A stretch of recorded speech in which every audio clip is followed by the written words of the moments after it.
You love your dog. That is not in question, not even slightly. But there are things you do every single day. Ordinary, innocent, well-intentioned things that are quietly hurting them. Not dramatically, not visibly, but deeply, in ways that accumulate over time and slowly erode the safety and trust your dog carries in their nervous system. And the most painful part? Most of these things feel like love when you do them. You are not a bad owner. You are an uninformed one. And that is not your fault, because nobody tells you this. Not the pet store, not the training videos, not the cheerful packaging on the treats. But today, that changes. Because once you see these 6 things clearly, you cannot unsee them. And your dog, the animal who has never once stopped trusting you, even when you were unknowingly causing them pain, deserves for you to know. Stay until the end, because number 6 is the one that hurts your dog the most, and it is the one that looks the most like love. Hugging them. How many times have you wrapped your arms around your dog and held them tight, face pressed into their fur, heart full of love? Almost every owner does this. It feels natural. It feels loving. It is one of the most instinctive ways humans express deep affection. And your dog tolerates it. They stay still. They do not pull away. So you assume they love it as much as you do. This is one of the most widespread and well-meaning mistakes in the entire human-dog relationship. What most owners do not realize is that tolerating something is not the same as enjoying it. And for the vast majority of dogs, being hugged, arms wrapped around their body, movement restricted, face close and inescapable, is not comfort, it is constraint. Research in canine stress behavior and body language analysis has documented this extensively. Studies in which trained observers analyzed thousands of photographs of humans hugging dogs found that the majority of dogs displayed clear stress signals during the embrace, turning their head away, showing whale eye, licking their lips, lowering their ears, tensing their body. Signs of discomfort that owners simply did not recognize because they were too focused on their own experience of the moment.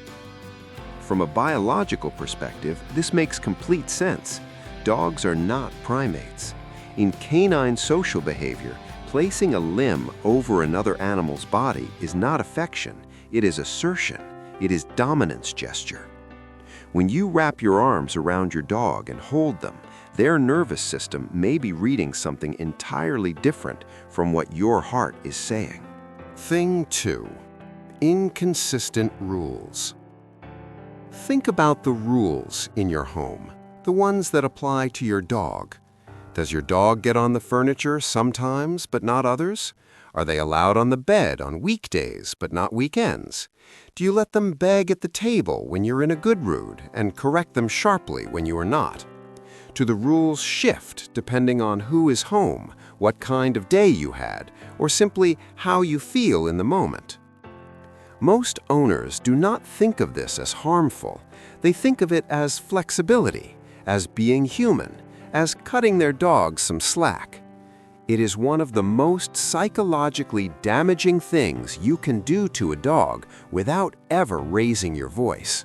What most owners do not understand is that dogs are not equipped to navigate ambiguity the way humans are. Their nervous system is not built for a world where the rules change without warning or logic.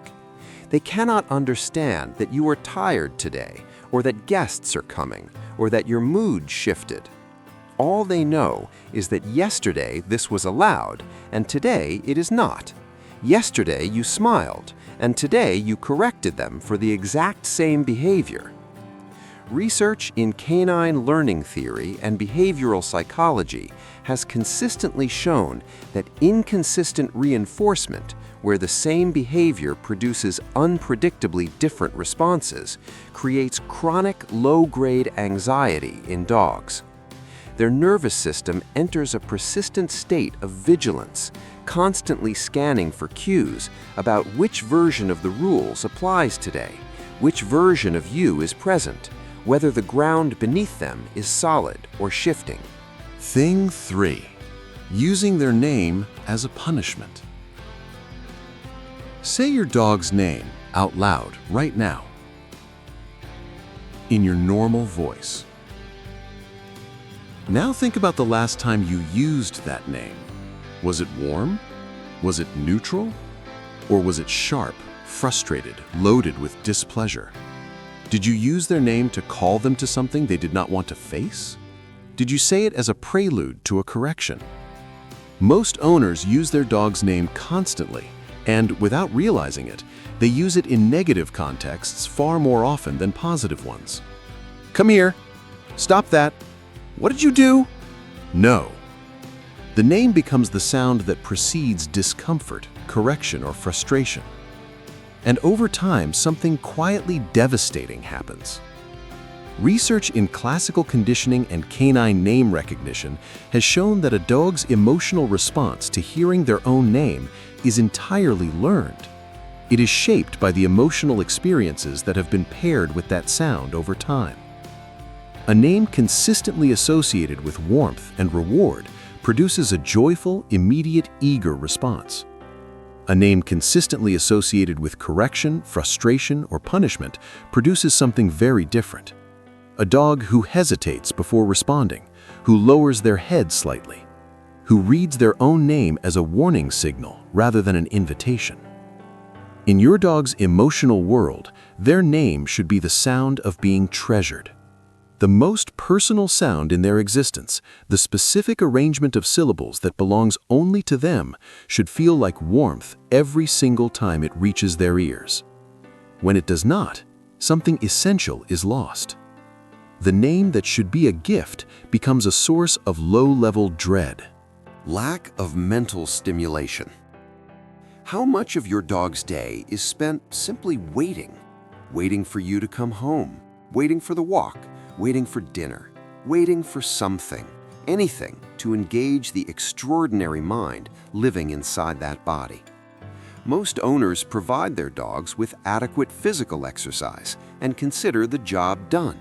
A walk in the morning, a run in the park on weekends, food twice a day, a comfortable place to sleep. By any basic measure, the dog's needs are met.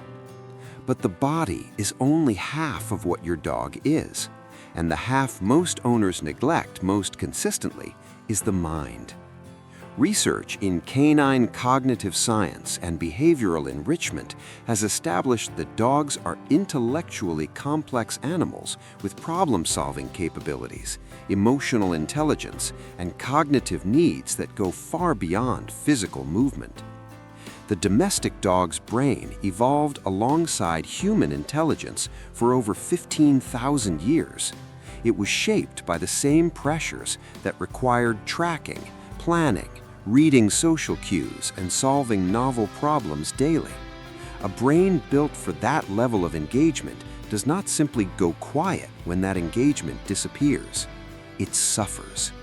Dogs who are chronically understimulated mentally show elevated cortisol levels, increased rates of anxiety and compulsive behavior, destructive patterns, and reduced emotional regulation. Not because they are bad dogs, because they are brilliant dogs trapped in an environment that offers their mind nothing to work with. In your dog's emotional world, boredom is not just tedium, it is a form of quiet suffering, a light that dims, a potential that goes unrealized every single day. Thing 5. Prolonged, dramatic goodbyes. Picture your morning routine before you leave the house. Do you spend several minutes saying goodbye to your dog? Do you talk to them in a soft, emotional voice, telling them you will miss them, that you will be back soon, that you are sorry for leaving? Do you hold their face, give multiple kisses, let the goodbye stretch out because leaving them feels hard and you want to ease it? This comes from love. Deep, genuine, aching love. the kind that makes leaving your dog feel like a small heartbreak every single morning. But what you are doing to your dog in those moments is the opposite of comfort. What most owners do not realize is that a dog cannot understand the content of your farewell. They cannot process the words. They cannot comprehend, "I will be back at 6." What they can process with extraordinary precision is your emotional state. And when you turn a departure into an emotionally charged, prolonged, sorrowful event, your dog's nervous system reads only one thing: something significant and distressing is happening. Research in canine separation anxiety and pre-departure behavior has shown that emotionally amplified goodbye rituals measurably increase anxiety responses in dogs, raising cortisol levels, elevating heart rate, and prolonging the stress response well after the owner has left. The goodbye that was meant to comfort becomes the trigger. The love in your voice becomes the sound of alarm. Thing 6. Not giving them enough of your real presence. And now we arrive at the last one, the hardest one, the one that looks the most like love because it involves all the right behaviors: the walks, the feeding, the petting, the time spent in the same room, and yet still leaves your dog quietly, invisibly, persistently hurting. You are there, but you are not present. Think about how much time you spend with your dog physically while being mentally somewhere else entirely. The walks where your eyes are on your phone, the evenings on the couch where you pet them mechanically while watching something else, the moments where they look at you and you glance back without truly seeing them, the hours spent in the same space where your dog is technically with their person but practically alone. This is the thing that hurts your dog in ways that are hardest to see and hardest to name. Research in canine social cognition and attachment behavior has shown that dogs are exquisitely sensitive to the quality of human attention, not just its quantity. A dog can distinguish between an owner who is physically present and emotionally available and an owner who is physically present and emotionally absent. They read it in your eye contact, your body language, your responsiveness to their subtle communications. They feel the difference between being seen and being overlooked. And chronic emotional unavailability from a primary attachment figure produces in dogs the same psychological effect it produces in humans: a quiet, accumulated grief, a longing that is never quite filled, a bond that is present in structure but hollow at its center.